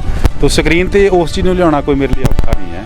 ਸੋ ਜੇ ਮੈਂ ਕਹਾਂ ਕਿ ਮੈਂ ਸ਼ਰਾਬ ਨੂੰ ਨਿੰਦਾ ਨਹੀਂ ਜਾਂ ਮੈਂ ਆਪਣੇ ਨਸ਼ੇ ਨੂੰ ਨਿੰਦਦਾ ਨਹੀਂ, ਮੈਂ ਧੰਨਵਾਦ ਕਰਦਾ ਨਸ਼ੇ ਦਾ ਅੱਜ ਵੀ ਕਿ ਉਹਨੇ ਮੈਨੂੰ ਬੁਰਾ ਤੋਂ ਚੰਗਾ ਬਣਨ ਦਾ ਵੀ ਇੱਕ ਹੋਪ ਦਿੱਤੀ ਆ, ਔਰ ਉਹਦੇ ਨਾਲ ਹੀ ਮੈਨੂੰ ਕਰੈਕਟਰਾਈਜ਼ ਕਰਨ ਦਾ ਵੀ ਇੱਕ ਬਹੁਤ ਵੱਡਾ ਹੁਨਰ ਦਿੱਤਾ ਮੇਰੇ ਨਸ਼ੇ ਨੇ। ਕਈ ਵੇਲੇ ਜਿਵੇਂ ਤੁਸੀਂ ਵਿਆਹ ਸ਼ਾਦੀ 'ਤੇ ਜਾਂ ਪਾਰਟੀਆਂ 'ਤੇ ਜਾਂਦੇ ਹੋਗੇ, ਯਾਰਾਂ ਦੋਸਤਾਂ ਨੇ ਤੁਹਾਨੂੰ ਕੰਪੈਲ ਨਹੀਂ ਕੀਤਾ ਕਿ ਆਓ ਅੱਜ ਪੈਗ ਲਾਉਂਦੇ ਜਾਂ ਕੋਈ ਨਸ਼ਾ ਕਰਦੇ ਆ? ਬਹੁਤ ਸਾਰੇ ਦੋਸਤ ਜਿਹੜੇ ਮੇਰੇ ਸਰਕਲ ਦੇ ਵਿੱਚ ਆ, ਉਹਨਾਂ ਨੇ ਮੈਨੂੰ ਨਸ਼ਾ ਕਰਦੇ ਨੂੰ ਦੇਖਿਆ ਰਵੀ ਜੀ, ਕਿ ਇਹੋ ਜਿਹੀ ਹਾਲਤ ਦੇ ਵਿੱਚ ਦੇਖਿਆ ਕਿ ਉਹ ਉਸ ਵੇਲੇ ਵੀ ਕਹਿੰਦੇ ਹੁੰਦੇ ਸੀ ਕਿ ਯਾਰ ਤੂੰ ਛੱਡ ਦੇਵੇਂ ਤਾਂ ਵਧੀਆ ਰਹੇਗਾ, ਠੀਕ ਹੈ, ਤੇਰੀ ਬਿਹਤਰੀ ਹੋਏਗੀ। ਉਹ ਦੌਰ ਜਿਹੜਾ ਉਹਨਾਂ ਨੇ ਦੇਖਿਆ ਆ, ਉਸ ਦੌਰ ਦੇ ਵਿੱਚ ਜਦੋਂ ਮੈਨੂੰ ਕਹਿ ਸਕਦੇ ਆ ਵੀ ਛੱਡ ਦੇ, ਅਤੇ ਅੱਜ ਵਿਆਹ ਸ਼ਾਦੀ ਜਾਂ ਕਿਸੇ ਵੀ ਮੌਕੇ 'ਤੇ ਜੇ ਮਿਲਦੇ ਆ, ਜੇ ਉਹ ਨਸ਼ਾ ਕਰਦੇ ਵੀ ਆ ਜਾਂ ਉਹ ਉਸੀ ਨੂੰ ਲੈਂਦੇ ਵੀ ਆ, ਉਹ ਮੈਨੂੰ ਨਹੀਂ ਕਹਿੰਦੇ, ਕਿਉਂਕਿ ਉਹਨਾਂ ਨੂੰ ਪਤਾ ਆ ਵੀ ਜੇ ਇਹਨੇ ਦੁਬਾਰਾ ਸ਼ੁਰੂ ਕੀਤੀ ਜਾਂ ਜੇ ਇਹਨੇ ਇੱਥੇ ਹੁਣ ਸ਼ੁਰੂ ਕਰ ਲਿਆ, ਅਤੇ ਇੱਥੇ ਜਾਂ ਤਾਂ ਕੋਈ ਵਿਆਹ ਹੋਏਗਾ ਜਾਂ ਇਹ ਹੋਏਗਾ, ਠੀਕ ਹੈ, ਉਹੋ ਜਿਹਾ ਮੇਰਾ ਨਸ਼ਾ ਸੀਗਾ। ਚਲੋ ਉਹ ਡਿਟੇਲ 'ਚ ਨਹੀਂ ਜਾਂਦੇ, ਬੜਾ ਖਤਰਨਾਕ ਦੌਰ ਸੀ ਉਹ। ਜਿਵੇਂ ਸਰਕਾਰ ਵੱਲੋਂ ਕਾਫੀ ਵਾਅਦੇ ਤੇ ਦਾਅਵੇ ਵੀ ਕੀਤੇ ਜਾਂਦੇ ਆ ਕਿ ਨਸ਼ਾ ਪੰਜਾਬ ਨੂੰ ਨਸ਼ਾ ਮੁਕਤ ਕਰਨਾ ਆ। ਕਈ ਲੋਕਾਂ ਦਾ ਇਹ ਵੀ ਕਹਿਣਾ ਕਿ ਸਰਕਾਰਾਂ ਹੀ ਨਸ਼ਾ ਵਿਕਾਉਂਦੀਆਂ। ਕਈ ਗਾਣੇ ਵੀ ਆਏ ਨੇ, ਜਿਵੇਂ ਰਣਜੀਤ ਬਾਵੇ ਦਾ ਵੀ ਗਾਣਾ ਆਇਆ ਸੀਗਾ ਜਿਹਦਾ ਕਹਿਣਾ ਕਿ ਸਰਕਾਰਾਂ ਹੀ ਵਿਕਾਉਂਦੀਆਂ ਨੇ ਚਿੱਟਾ, ਤਾਈਆਂ ਤਾਂ ਸ਼ਰੇਆਮ ਵਿਕਦਾ। ਕਿ ਪੁਲਿਸ ਵਾਲਿਆਂ ਦਾ ਵੀ ਰੋਲ ਵਿੱਚ ਕਹਿ ਦਿੰਦੇ, ਕਈ ਪੁਲਿਸ ਵਾਲੇ ਵੀ ਰਲ ਕੇ ਕਰਦੇ ਆ। ਕੀ ਕਹਿਣਾ ਚਾਹੋਗੇ ਉੱਤੇ? ਹਾਂ ਬਿਲਕੁਲ, ਸਭ ਤੋਂ ਵੱਡੀ ਗੱਲ ਇਹ ਨਾ ਕਿ ਇਹ ਕੰਮ ਸੌਖਾ ਜਿਹਾ ਆ, ਇਹਦੇ ਵਿੱਚ ਕਮਾਈ ਬਹੁਤ ਜ਼ਿਆਦਾ ਆ। ਠੀਕ ਹੈ ਜੀ। ਔਰ ਮੈਂ ਇਹ ਅਕਸਰ ਕਹਿੰਦਾ ਹੁੰਦਾ ਕਿ ਮੈਂ ਨਸ਼ਾ ਕਰਨ ਦੇ ਵਿੱਚ ਜਿਹੜਾ ਮੈਂ ਆਪਣੀ ਜ਼ਿੰਮੇਵਾਰੀ ਲੈਂਦਾ ਹੈ ਨਾ, ਤੋ ਇੱਦਾਂ ਜਿਹੜੇ ਕਿਸੇ ਦੇ ਧੀ ਪੁੱਤ ਨੂੰ ਨਸ਼ੇ 'ਤੇ ਲਾਉਂਦੇ ਆ ਨਾ, ਉਹਨਾਂ ਨੂੰ ਵੀ ਥੋੜ੍ਹੀ ਜਿਹੀ ਇਸ ਚੀਜ਼ ਦਾ ਤੇ ਖਿਆਲ ਕਰਨਾ ਪਏਗਾ ਬਈ ਇਹ ਇੱਕ ਬੁਰੀ ਚੀਜ਼ ਆ। ਕੁਛ ਪੈਸਿਆਂ ਦੀ ਖਾਤਰ, ਚੰਦ ਛਿੱਲਣਾ ਦੀ ਖਾਤਰ ਕਿਸੇ ਦੇ ਜੀਵਨ ਨੂੰ ਖਰਾਬ ਕਰਨਾ, ਕਿਸੇ ਧੀ ਪੁੱਤ ਨੂੰ ਹੈ ਨਾ ਉਹਦੀ ਜਵਾਨੀ ਬਰਬਾਦ ਕਰਨੀ ਜਾਂ ਉਹਦੀ ਜ਼ਿੰਦਗੀ ਦੇ ਨਾਲ ਖਿਲਵਾੜ ਕਰਨਾ, ਇਹ ਬਹੁਤ ਮਾੜੀ ਗੱਲ ਆ। ਹਾਂ ਸਾਡੇ ਸਿਸਟਮ 'ਚ ਇਹ ਫਾਲਟ ਹੈ। ਮੈਂ ਸ਼ਰੇਆਮ ਅੱਗੇ ਵੀ ਕਹਿੰਦਾ, ਹੁਣ ਵੀ ਕਹਿੰਦਾ ਆ, ਜੇ ਇਹ ਚੀਜ਼ਾਂ ਸਰਕਾਰ ਸਖਤੀ ਨਾਲ ਕਦਮ ਚੁੱਕੇ ਤੇ ਕਿਹੜਾ ਕੰਮ ਨਹੀਂ ਹੋ ਸਕਦਾ। ਜੇ ਰਾਤੋਂ ਰਾਤ ਨੋਟਬੰਦੀ ਹੋ ਸਕਦੀ ਆ, ਰਾਤੋਂ ਰਾਤ ਕਰੋਨਾ ਦਾ ਪ੍ਰਕੋਪ ਕਰਕੇ ਕਰਫਿਊ ਲੱਗ ਸਕਦੇ ਆ, ਤੇ ਨਸ਼ਾ ਬੰਦ ਕਰਨਾ ਕਿੰਨਾ ਔਖਾ ਆ। ਜ਼ਿੰਮੇਵਾਰੀ ਤਾਂ ਸਮਝੋ ਇੱਕ ਵਾਰੀ ਯਾਰ। ਸੋ ਮੇਰੇ ਵੱਲੋਂ ਮੈਂ ਗੁੱਸੇ ਨਾਲ ਨਹੀਂ ਜਾਂ ਮੈਂ ਦੋਸ਼ ਦੇ ਕੇ ਨਹੀਂ ਕਹਿੰਦਾ, ਮੈਂ ਅਰਜ਼ ਗੁਜ਼ਾਰਦਾ ਇਹ ਸਰਕਾਰ ਅੱਗੇ ਵੀ, ਪੁਲਿਸ ਮਹਿਕਮੇ ਅੱਗੇ ਵੀ, ਕਿ ਦੁੱਖ ਪਤਾ ਕਦੋਂ ਲੱਗਦਾ, ਜਦੋਂ ਸਾਨੂੰ ਕਹਿੰਦੇ ਨਾ ਕਿ ਜਦੋਂ ਦੂਜੇ ਦਾ ਧੀ ਪੁੱਤ ਨਸ਼ੇ 'ਤੇ ਲੱਗਾ ਹੁੰਦਾ ਆ, ਉਦੋਂ ਸਾਨੂੰ ਬੜਾ ਵਧੀਆ ਲੱਗਦਾ ਯਾਰ ਉਹਦੇ ਘਰ ਕਲੇਸ਼ ਪਿਆ ਨਾ। ਤਕਲੀਫ ਉਦੋਂ ਹੁੰਦੀ ਜਦੋਂ ਮੇਰੇ ਘਰ ਮੇਰਾ ਪੁੱਤ ਨਸ਼ਾ ਕਰਦਾ ਹੋਵੇ, ਹੈ ਨਾ। ਦੂਜੇ ਦੇ ਘਰ ਲੱਗੀ ਬਸੰਤਰ ਹੁੰਦੀ ਹੈ ਤੇ ਆਪਣੇ ਘਰ ਲੱਗੀ ਅੱਗ ਹੁੰਦੀ ਹੈ। ਸੋ ਉਹ ਅੱਗ ਦਾ ਸੇਕ ਉਹ ਬਸੰਤਰ ਤੋਂ ਹੀ ਜੇ ਅਸੀਂ ਮਹਿਸੂਸ ਕਰ ਲਈਏ ਤੇ ਆਉਣ ਵਾਲੇ ਟਾਈਮ 'ਚ ਹੋ ਸਕਦਾ ਅਸੀਂ ਇਸ ਸੁਸਾਇਟੀ ਨੂੰ ਵਧੀਆ ਬਣਾ ਸਕਦੇ ਹਾਂ, ਇਹਨੂੰ ਸੁਚੱਜੇ ਢੰਗ ਨਾਲ ਚਲਾ ਸਕਦੇ ਹਾਂ। ਹੋਰ ਕੁਛ ਬਹੁਤ ਕੁਛ ਆ ਦੇਣ ਲਈ। ਇਹਨਾਂ ਨੂੰ ਖੇਡਾਂ ਲਈ ਮੈਦਾਨ ਦਿਓ, ਖੇਡਾਂ ਲਈ ਹੈ ਨਾ ਕਿੱਟਾਂ ਦਿਓ, ਇਹਨਾਂ ਲਈ ਕੰਪੀਟੀਸ਼ਨ ਰੱਖੋ। ਸੋ ਨਸ਼ਾ ਨਾ ਦਿਓ ਯਾਰ ਇਹਨਾਂ ਨੂੰ। ਕਿਸੇ ਨੇ ਇਹ ਪੰਜਾਬ ਦੀ ਜਿਹੜੀ ਆ ਆਉਣ ਵਾਲੀ ਪੀੜ੍ਹੀ ਆ ਖਤਮ ਹੋ ਜਾਣੀ ਆ, ਫਿਰ ਲੱਭੋਗੇ ਤੁਸੀਂ। ਅੱਧੀ ਪੀੜ੍ਹੀ ਤਾਂ ਚਲੀ ਗਈ, ਬਾਹਰ ਚਲੀ ਗਈ, ਅੱਧੀ ਪੀੜ੍ਹੀ ਜਿਹੜੀ ਇੱਧਰ ਬਰਬਾਦ ਹੋ ਰਹੀ ਆ। ਹੋਰ ਕੀ ਕਰੋਗੇ ਤੁਸੀਂ? ਸੋ ਇਹਦੇ ਵਾਸਤੇ ਮੈਂ ਨਹੀਂ ਕਹਿੰਦਾ ਕਿ ਸਾਰੀ ਸਰਕਾਰ ਜ਼ਿੰਮੇਦਾਰ ਆ। ਸਰਕਾਰ ਇਹ ਨਹੀਂ ਕਿ ਜਿਹੜੀ ਰੂਲ ਕਰਦੀ ਹੈ ਜਾਂ ਅਗਲੀ ਪਿਛਲੀ, ਉਹਦੇ ਵਿੱਚੋਂ ਕੁਝ ਬੰਦੇ ਹੁੰਦੇ, ਚੰਦ ਬੰਦੇ ਹੁੰਦੇ ਜਿਹੜਾ ਗੰਦ ਪਾਉਂਦੇ ਆ। ਚੰਦ ਬੰਦੇ ਹੁੰਦੇ ਆ ਡਿਪਾਰਟਮੈਂਟ ਵਾਲੇ, ਪ੍ਰਸ਼ਾਸਨ ਵਾਲੇ ਵੀ ਹੁੰਦੇ ਆ। ਬਹੁਤ ਸਾਰੇ ਵਧੀਆ ਬੰਦੇ ਵੀ ਆ, ਮੇਰੇ ਬਹੁਤ ਸਾਰੇ ਪੁਲਿਸ ਮੁਲਾਜ਼ਮ ਵੀਰ ਆ, ਮੇਰੇ ਅੱਛੇ ਦੋਸਤ ਵੀ ਆ, ਔਰ ਉਹ ਬੜੇ ਚਿੰਤਤ ਹੈ ਇਸ ਚੀਜ਼ ਲਈ। ਉਹ ਨਸ਼ੇ ਨੂੰ ਮਤਲਬ ਕਿ ਲੋਕਾਂ ਨੂੰ ਅਵੇਅਰ ਕਰਨ ਵਾਸਤੇ ਸੈਮੀਨਾਰ ਕਰਵਾਉਂਦੇ ਆ, ਮੈਨੂੰ ਵੀ ਬੁਲਾਉਂਦੇ ਆ। ਤੇ ਇਹ ਚੀਜ਼ਾਂ ਜਿਹੜੀਆਂ ਜੇ ਉਹ 5-7 ਬੰਦੇ, 10 ਬੰਦੇ ਜਾਂ 20-50 ਬੰਦੇ ਜਿਹੜੇ ਅਸੀਂ ਇਕੱਠੇ ਹੋ ਕੇ ਜੇ ਜ਼ਿੰਮੇਵਾਰੀ ਚੱਕ ਸਕਦੇ ਹਾਂ, ਕੀ ਅਸੀਂ ਸਾਰੇ ਨਹੀਂ ਕਰ ਸਕਦੇ ਕੋਸ਼ਿਸ਼? ਸੋ ਇਹ ਇੱਕ ਇਕੱਲੇ ਬੰਦੇ ਦੀ ਜ਼ਿੰਮੇਵਾਰੀ ਨਹੀਂ ਹੈ, ਜਾਂ ਮੇਰੀ ਜ਼ਿੰਮੇਵਾਰੀ ਨਹੀਂ ਕਿ ਮੈਂ ਨਸ਼ੇ ਦਾ ਰੌਲਾ ਪਾ ਕੇ ਜਾਂ ਮੈਂ ਵੀ ਇਕੱਲਾ ਅਵੇਅਰ ਨਹੀਂ ਕਰ ਸਕਦਾ। ਮੈਂ ਸਿਰਫ ਆਪਣਾ ਇੱਥੇ ਐਕਸਪੀਰੀਅੰਸ ਸ਼ੇਅਰ ਕਰ ਰਿਹਾ ਕਿ ਮੇਰੇ ਨਾਲ ਆਹ ਹੋਇਆ, ਤੁਹਾਡੇ ਨਾਲ ਵੀ ਇਹ ਹੋ ਸਕਦਾ। ਸੋ ਇਸ ਤੋਂ ਬਚੋ। ਇੱਦਾਂ ਹੀ ਬਾਕੀ ਜਿਹੜੇ ਪੁਲਿਸ ਪ੍ਰਸ਼ਾਸਨ ਜਾਂ ਸਾਡਾ ਰੂਲਿੰਗ ਪਾਰਟੀਜ਼ ਹੈਗੀਆਂ, ਉਹ ਇਕੱਲਾ ਬੰਦਾ ਨਹੀਂ ਕਰ ਸਕਦਾ। ਸੋ ਇਕਜੁੱਟ ਹੋ ਕੇ ਸਾਨੂੰ ਕੰਮ ਕਰਨਾ ਪਏਗਾ, ਇਹ ਬੇਨਤੀ ਹੈ। 13 ਸਾਲ ਦਾ ਜਦੋਂ ਤੁਸੀਂ ਨਸ਼ੇ 'ਚ ਰਹੇ, ਪਹਿਲੇ ਕੀ ਵਰਤਾਵ ਸੀਗਾ ਤੁਹਾਡਾ 13 ਸਾਲਾਂ ਜਦੋਂ ਤੁਸੀਂ ਨਸ਼ੇ ਦੇ ਵਿੱਚ ਪਏ? 13 ਸਾਲਾਂ ਦੇ ਵਿੱਚ ਕੀ ਕੁਛ ਗਵਾਇਆ ਤੁਸੀਂ? ਨਸ਼ੇ ਕਰਨ ਤੋਂ ਪਹਿਲਾਂ ਮੈਂ ਪੜ੍ਹਾਈ ਦੇ ਵਿੱਚ ਬੜਾ ਅੱਛਾ ਸੀ। ਮੈਂ MA ਪੰਜਾਬੀ ਕੀਤੀ ਹੈ ਦੁਆਬਾ ਕਾਲਜ ਜਲੰਧਰ ਤੋਂ। ਰੰਗਮੰਚ ਦਾ ਮੈਂ ਬਿਹਤਰੀਨ ਅਦਾਕਾਰ ਸੀ, ਔਰ ਆਪਣੇ ਕਾਲਜ ਟਾਈਮ ਦੇ ਵਿੱਚ ਜਿੰਨੇ ਥੀਏਟਰ ਕਰਦੇ ਸੀ ਸਭ ਤੋਂ ਵਧੀਆ ਆਵਾਜ਼ ਮੇਰੀ ਸੀ ਮੰਨੀ ਜਾਂਦੀ। ਹੁਣ ਤੇ ਚਲੋ ਰਹਿ ਹੀ ਨਹੀਂ, ਨਸ਼ੇ ਕਰਕੇ ਖਰਾਬ ਹੋ ਗਈ। ਅੱਛਾ ਇਨਸਾਨ ਸੀ, ਅੱਛਾ ਬੇਟਾ ਸੀ, ਅੱਛਾ ਦੋਸਤ ਸੀ। ਉਹਨਾਂ ਤੋਂ ਬਾਅਦ ਨਸ਼ੇ 'ਚ ਆਇਆ ਤੇ ਉਹ ਜਿੰਨਾ ਅੱਛਾ ਸੀ ਉਨਾ ਹੀ ਬੁਰਾ ਹੋ ਗਿਆ। ਉਹਨਾਂ ਉਸ ਬੁਰੇ ਨੂੰ 10 ਨਾਲ ਗੁਣਾ ਕਰ ਲਓ, ਚਾਹੇ 100 ਨਾਲ ਕਰ ਲਓ, ਮੈਨੂੰ ਕੋਈ ਫਰਕ ਨਹੀਂ ਪੈਂਦਾ, ਲੇਕਿਨ ਬੁਰਾ ਸੀ। ਸੋ 100 ਗੁਣਾ ਬੁਰਾ ਹੋ ਕੇ ਬੀਤਿਆ, ਜਿਹਦੇ ਵਿੱਚ ਫਿਰ ਸ਼ੁਰੂ ਹੋ ਗਈ ਮੇਰੇ ਨੁਕਸਾਨ ਹੋਣ ਦੀ ਮਤਲਬ ਪਰੰਪਰਾ ਜਿਹੜੀ ਹੈ ਨਸ਼ੇ ਦੇ ਲੋਕਾਂ ਦੀ ਹੁੰਦੀ ਹਾਲਤ ਹੁੰਦੀ ਆ। ਉਹਦੇ ਵਿੱਚ ਮੈਂ ਸਾਰੇ ਆਪਣੇ ਆਪ ਨੁਕਸਾਨ ਕੀਤੇ। ਮੈਂ ਚੰਗੀ ਤਰ੍ਹਾਂ ਖੜ ਨਹੀਂ ਸੀ ਸਕਦਾ, ਖਾ ਨਹੀਂ ਸੀ ਸਕਦਾ, ਬੋਲ ਨਹੀਂ ਸੀ ਸਕਦਾ। ਫਿਰ ਮੈਂ ਰਿਸ਼ਤੇ ਨਿਭਾਉਣੇ ਨਹੀਂ ਮੈਨੂੰ ਆਏ, ਮੈਨੂੰ ਹਲੀਮੀ ਭੁੱਲ ਗਿਆ ਮੈਂ, ਔਰ ਰਿਸ਼ਤੇ ਤੋੜਨੇ ਸ਼ੁਰੂ ਕਰ ਦਿੱਤੇ। ਪੈਸੇ ਦਾ ਨੁਕਸਾਨ ਕੀਤਾ, ਚੋਰੀਆਂ ਕਰਨੀਆਂ ਸ਼ੁਰੂ ਕੀਤੀਆਂ। ਮਤਲਬ ਜਿੰਨਾ ਕੁ ਤੁਸੀਂ ਸੋਚ ਸਕਦੇ ਹੋ ਇੱਕ ਐਡਿਕਟ ਕਰਦਾ ਆ, ਸਾਰੇ ਦੌਰ ਦੇ ਵਿੱਚੋਂ ਨਿਕਲਿਆ ਮੈਂ, ਔਰ ਸਾਰੇ ਹੀ ਨੁਕਸਾਨ ਕਰਕੇ ਜਿਹੜਾ ਸੀ ਉਹ ਮੈਂ ਆਖਰ ਜਿਹੜਾ ਆ ਉਹ ਸੁਸਾਈਡ ਅਟੈਂਪਟ ਕਰਨ ਦੀ ਵੀ ਕੋਸ਼ਿਸ਼ ਕੀਤੀ ਆ ਕਿ ਇਹ ਜ਼ਿੰਦਗੀ 'ਚ ਹੁਣ ਕੁਛ ਰਿਹਾ ਨਹੀਂ, ਰਸ ਨਹੀਂ ਰਿਹਾ। ਮੈਂ ਜੀਣਾ ਨਹੀਂ ਸੀ ਚਾਹੁੰਦਾ ਨਾ, ਮੈਂ ਛੱਡਣਾ ਚਾਹੁੰਦਾ ਸੀ, ਮੈਂ ਕਈ ਦਿਨ ਜਾਗਦਾ ਰਹਿੰਦਾ ਹੁੰਦਾ ਸੀ ਕਿ ਯਾਰ ਮੈਨੂੰ ਨੀਂਦ ਨਹੀਂ ਆਉਂਦੀ ਹੈ ਨਾ, ਮੈਂ ਡਿਪਰੈਸ਼ਨ ਦਾ ਸ਼ਿਕਾਰ ਹੋ ਗਿਆ ਸੀ ਔਰ ਨਸ਼ਾ ਕਰਦਾ ਸੀ। ਨਸ਼ਾ ਜਿਹੜਾ ਸੀ ਮੈਨੂੰ ਅਸਰ ਕਰਨੋਂ ਹਟ ਜਾਂਦਾ ਸੀ ਅਤੇ ਮੈਂ ਅੱਖਾਂ ਜਿਹੜੀਆਂ ਸੀ ਉਹ ਸਰਾਣੇ ਦੇ ਵਿੱਚ ਦੇ ਕੇ ਇੱਦਾਂ ਸੀ ਕਿ ਉਹ ਅੱਖਾਂ ਦੁਖਣੀਆਂ ਲਾਉਂਦਾ ਸੀ ਕਿ ਦੁਖਣ ਨਾ, ਮੈਂ ਰੋਣਾ ਨਹੀਂ ਸੀ ਆਉਂਦਾ ਮੈਨੂੰ, ਠੀਕ ਹੈ। ਬਹੁਤ ਚੀਜ਼ਾਂ ਇੱਦਾਂ ਦੀਆਂ ਸੀ ਜਿਹੜੀਆਂ ਮੈਂ ਕਰਨਾ ਚਾਹੁੰਦਾ ਸੀ, ਮੇਰੇ ਤੋਂ ਹੁੰਦੀਆਂ ਨਹੀਂ ਸੀਗੀਆਂ। ਮੇਨਲੀ ਕੀ ਸੀ ਕਿ ਮੈਂ ਨਸ਼ਾ ਛੱਡਣਾ ਚਾਹੁੰਦਾ ਸੀ, ਮੇਰੇ ਤੋਂ ਉਹ ਨਹੀਂ ਸੀ ਹੋ ਰਿਹਾ। ਉਹਦੇ ਨਾਲ ਰਿਲੇਟਡ ਸੀਗੀਆਂ ਚੀਜ਼ਾਂ ਜਿਹੜੀਆਂ ਮੈਂ ਕਰਨਾ ਚਾਹੁੰਦਾ ਸੀ ਪਰ ਹੋ ਨਹੀਂ ਸੀ ਪਾ ਰਹੀਆਂ। ਤੋਂ 13 ਸਾਲਾਂ ਦੇ ਵਿੱਚ ਮਤਲਬ ਜੋ ਤਬਾਹੀ ਸੀ, ਪੈਸੇ ਦਾ ਨੁਕਸਾਨ ਸੀ, ਸਿਹਤ ਦਾ, ਰਿਸ਼ਤਿਆਂ ਦਾ, ਇੱਜ਼ਤ ਦਾ, ਮਤਲਬ ਪੂਰਾ ਫਲੂਦਾ ਬਣਾ ਕੇ ਰੱਖਤਾ ਸੀਗਾ। ਸੋ ਅੱਜ ਤੁਸੀਂ ਬਹੁਤ ਵਧੀਆ ਮੁਕਾਮ 'ਤੇ ਆਏ ਹੋ, ਕਾਫੀ ਗਾਣਿਆਂ ਦੇ ਵਿੱਚ ਤੁਸੀਂ ਵਿਲਨ ਦਾ ਰੋਲ ਕਰ ਰਹੇ ਹੋ ਜੀ। ਇਹ ਵੀ ਸਭ ਉਹ ਵਾਹਿਗੁਰੂ ਦੀ ਮਿਹਰ ਆ ਕਿ ਉਹਨੇ ਕੋਈ ਰਸਤਾ ਦਿਖਾਇਆ ਮੈਂ ਟ੍ਰੀਟਮੈਂਟ ਲਈ, ਅਤੇ ਸਮਝਿਆ ਆਪਣੇ ਆਪ ਨੂੰ ਕਿ ਨਹੀਂ ਯਾਰ ਨਸ਼ਾ ਆਰਾਮ ਤੇਰੇ ਲਈ ਨਹੀਂ ਬਣਿਆ। ਔਰ ਕਰਦਿਆਂ ਬਹੁਤ ਰਿਕਵਰੀ ਦਾ ਨਾ ਪ੍ਰੋਸੈਸ ਜਿਹੜਾ ਬਹੁਤ ਸਲੋ ਆ, ਇੱਕਦਮ ਕੁਝ ਨਹੀਂ ਮਿਲਦਾ। ਮੈਂ ਇੱਕਦਮ ਅਮਲੀ ਨਹੀਂ ਸੀ ਬਣਿਆ, ਘੱਟੋ ਘੱਟ ਮੈਨੂੰ 12-13 ਸਾਲ ਲੱਗੇ ਇੱਥੇ ਤੱਕ ਪਹੁੰਚਣ ਨੂੰ, ਨਸ਼ਾ ਕਰਦਿਆਂ ਹੈ ਨਾ, ਦਵਾਈਆਂ ਕਰਦਿਆਂ ਨੂੰ। ਸੋ ਉਹਦੀ ਭਰਪਾਈ ਕਰਨ ਨੂੰ ਵੀ ਟਾਈਮ ਲੱਗੇਗਾ, ਉਹਦੀ ਰਿਕਵਰੀ ਨੂੰ ਵੀ ਟਾਈਮ ਲੱਗੇਗਾ। ਮੇਰਾ ਜਿਹੜਾ ਸੁਪਨਾ ਸੀ ਤਕਰੀਬਨ ਉਹ ਤੇ ਪੂਰਾ ਹੋ ਗਿਆ। ਚਲੋ ਮੈਂ ਹੀਰੋ ਨਹੀਂ ਬਣਿਆ, ਠੀਕ ਹੈ, ਵਿਲਨ ਬਣ ਗਿਆ, ਲੇਕਿਨ ਹੈ ਫੀਲਡ 'ਚ ਆ, ਸਕਰੀਨ 'ਤੇ ਆ। ਮੈਂ ਇਹ ਅੱਜ ਤੋਂ 20 ਸਾਲ ਪਹਿਲਾਂ ਸੋਚਿਆ ਸੀ ਕਿ ਮੈਂ ਹੀਰੋ ਬਣਨਾ ਆ, ਠੀਕ ਹੈ। ਮੈਂ 18-19 ਸਾਲ ਦਾ ਸੀ ਉਦੋਂ, ਲੇਕਿਨ ਉਹ ਨਹੀਂ ਬਣ ਸਕਿਆ। ਪਰਮਾਤਮਾ ਨੇ ਕਿਹਾ ਨਹੀਂ, ਉਹ ਤੋਂ ਵੀ ਬਿਹਤਰ ਹੋ ਸਕਦਾ ਆ ਕਿ ਤੈਨੂੰ ਤੈਨੂੰ ਵਿਲਨ ਬਣਾਉਂਦੇ ਆ, ਤੈਨੂੰ ਨੈਗੇਟਿਵ ਸ਼ੇਡ 'ਚ ਕੰਮ ਕਰਾਉਂਦੇ ਆ। ਇਹ ਵੀ ਪਾਰਟ ਸੀ ਇਹ ਲਾਈਫ ਦਾ ਕਿ ਮੈਂ ਉਹ ਕੀਤਾ ਅਤੇ ਆਹ ਕਰ ਰਿਹਾ। ਰਿਕਵਰੀ ਨੇ ਦਿੱਤਾ, ਇਹ ਵਾਹਿਗੁਰੂ ਨੇ ਦਿੱਤਾ ਆ। ਔਰ ਕਰਦਿਆਂ ਮੈਂ ਅੱਜ ਬਹੁਤ ਸਾਰੇ ਗਾਣਿਆਂ 'ਚ, ਫਿਲਮਾਂ 'ਚ ਕੰਮ ਕੀਤਾ ਆ। ਮੈਨੂੰ ਖੁਸ਼ੀ ਹੁੰਦੀ ਹੈ ਯਾਰ, ਜੇ ਮੈਂ ਨਸ਼ਾ ਨਾ ਕਰਦਾ ਤਾਂ ਸ਼ਾਇਦ ਮੈਂ ਅੱਜ ਇੱਥੇ ਨਾ ਹੁੰਦਾ। ਅੱਜ ਵੀ ਮੈਂ ਉਹੀ ਨੋਰਮਲ ਜਿਹਾ ਇਨਸਾਨ ਹੁੰਦਾ, ਡੱਬਾ ਚੱਕਦਾ, ਦਿਹਾੜੀ 'ਤੇ ਜਾਂਦਾ, ਜਾਂ ਕਿਸੇ ਥਾਂ 'ਤੇ ਟੀਚਰ ਲੱਗਾ ਹੁੰਦਾ, ਜਾਂ ਕੋਈ ਹੋਰ ਕੰਮ ਕਰਦਾ ਹੁੰਦਾ ਨਾ। ਬਟ ਮੈਂ ਉਹ ਜੀਣਾ ਨਹੀਂ ਸੀ ਚਾਹੁੰਦਾ। ਮੇਰੀ ਇੱਕ ਆਈਡੈਂਟੀਟੀ ਜਿਹੜੀ ਉਹ ਵੱਖਰੀ ਆ, ਮੈਂ ਪਹਿਲਾਂ ਤੋਂ ਉਸ ਦੇ ਉੱਤੇ ਚੱਲ ਰਿਹਾ। ਮੈਂ ਵੱਖਰਾ ਜੀਣਾ ਚਾਹੁੰਦਾ, ਮੈਂ ਵੱਖਰਾ ਦਿਖਣਾ ਚਾਹੁੰਦਾ ਹਾਂ। ਸੋ ਉਹ ਵਾਹਿਗੁਰੂ ਨੇ ਇੰਨੀ ਕੁ ਮਿਹਰ ਕੀਤੀ ਆ ਕਿ ਮੈਂ ਵਾਕਈ ਅੱਜ ਜੇ ਮੈਂ ਵਿਲਨ ਦਾ ਕਿਰਦਾਰ ਨਿਭਾਉਂਦਾ ਹਾਂ ਸਕਰੀਨ ਦੇ ਉੱਤੇ, ਅਤੇ ਉਹ ਵੱਖਰਾ ਦਿਖਦਾ ਆ। ਪਤਾ ਨਹੀਂ ਸ਼ਾਇਦ ਮੇਰੀ ਸ਼ਕਲ ਇੱਦਾਂ ਦੀ ਆ, ਮੈਂ ਦਿਖਦਾ ਹਾਂ, ਜਾਂ ਮੇਰੇ ਉਹ ਸਟਾਈਲ ਇੱਦਾਂ ਦੇ ਆ, ਲੋਕ ਪਸੰਦ ਕਰਦੇ ਆ, ਔਰ ਮੇਰੇ ਦਰਸ਼ਕ ਮੈਨੂੰ ਚਾਹੁੰਦੇ ਆ, ਪਿਆਰ ਕਰਦੇ। ਮੈਂ ਤਹਿ ਦਿਲੋਂ ਧੰਨਵਾਦ ਕਰਦਾ ਉਹਨਾਂ ਦਾ। ਲਾਸਟ 'ਤੇ ਰਾਮ ਜੀ, ਯੂਥ ਨੂੰ ਕੀ ਕਹਿਣਾ ਚਾਹੋਗੇ ਜੋ ਨਸ਼ਾ ਕਰਦੇ ਨੇ? ਯੂਥ ਨੂੰ ਮੈਂ ਵੈਸੇ ਬਹੁਤ ਘੱਟ ਲੋਕਾਂ ਅੱਗੇ ਹੱਥ ਜੋੜਦਾ ਹਾਂ, ਮੈਂ ਆਪਣੇ ਘਰ ਦੇ ਅੱਗੇ ਹੱਥ ਜੋੜਦਾ ਹਾਂ, ਜਾਂ ਬਹੁਤ ਪਿਆਰਿਆਂ ਅੱਗੇ। ਮੈਂ ਯੂਥ ਨੂੰ ਹਮੇਸ਼ਾ ਇਹ ਹੱਥ ਜੋੜ ਕੇ ਬੇਨਤੀ ਕਰਦਾ, ਯਾਰ ਪਲੀਜ਼ ਨਸ਼ਾ ਨਾ ਕਰਿਓ, ਹੋਰ ਜੋ ਜ਼ਿੰਦਗੀ 'ਚ ਕਰਨਾ ਕਰ ਲਿਓ। ਨਸ਼ੇ 'ਚ ਫਸਣਾ ਬਹੁਤ ਸੌਖਾ ਆ, ਇਹ 'ਚੋਂ ਨਿਕਲਣਾ ਉਨਾ ਹੀ ਔਖਾ ਆ। ਸ਼ਾਇਦ ਮੇਰੀ ਇਹ ਖੁਸ਼ਕਿਸਮਤੀ ਕਹਿ ਲਓ, ਜਾਂ ਗੋਡ ਗ੍ਰੇਸ ਆ ਘਰਦਿਆਂ ਦਾ, ਹੈ ਨਾ, ਮਤਲਬ ਪਕੜ ਰਹੀ ਮੇਰੇ ਦੇ ਉੱਤੇ, ਹੱਥ ਰਿਹਾ, ਮੈਂ ਬਚ ਗਿਆ। ਨਹੀਂ ਤਾਂ ਇਹ 'ਚੋਂ ਰੋਜ਼ ਖਬਰਾਂ ਸੁਣਦੇ ਹਾਂ ਆਪਾਂ, ਹੈ ਨਾ, ਕੋਈ ਓਵਰਡੋਜ਼ ਹੋ ਕੇ ਮਰ ਗਿਆ, ਕਿਸੇ ਦੇ ਸਿਰਿੰਜ ਲੱਗੀ ਰਹਿ ਗਈ, ਕਿਸੇ ਦੇ ਕੁਛ ਹੋ ਗਿਆ, ਕਿਸੇ ਦਾ ਐਕਸੀਡੈਂਟ ਹੋ ਗਿਆ, ਕਿਸੇ ਨੇ ਸੁਸਾਈਡ ਕਰ ਲਈ ਨਸ਼ੇ ਤੰਗ ਆ ਕੇ, ਹੈ ਨਾ।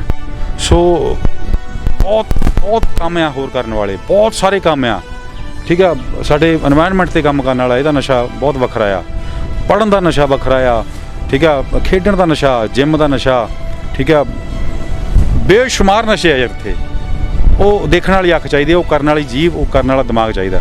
ਤੁਸੀਂ ਸਾਰਿਆਂ ਲਈ ਇਹ ਬੇਨਤੀ ਆ, ਸਾਰਿਆਂ ਲਈ ਇਹ ਪਿਆਰ ਭਰਿਆ ਸੁਨੇਹਾ ਆ, ਹੋਰ ਜੋ ਮਰਜ਼ੀ ਕਰ ਲਿਓ, ਨਸ਼ਾ ਨਾ ਕਰਿਓ।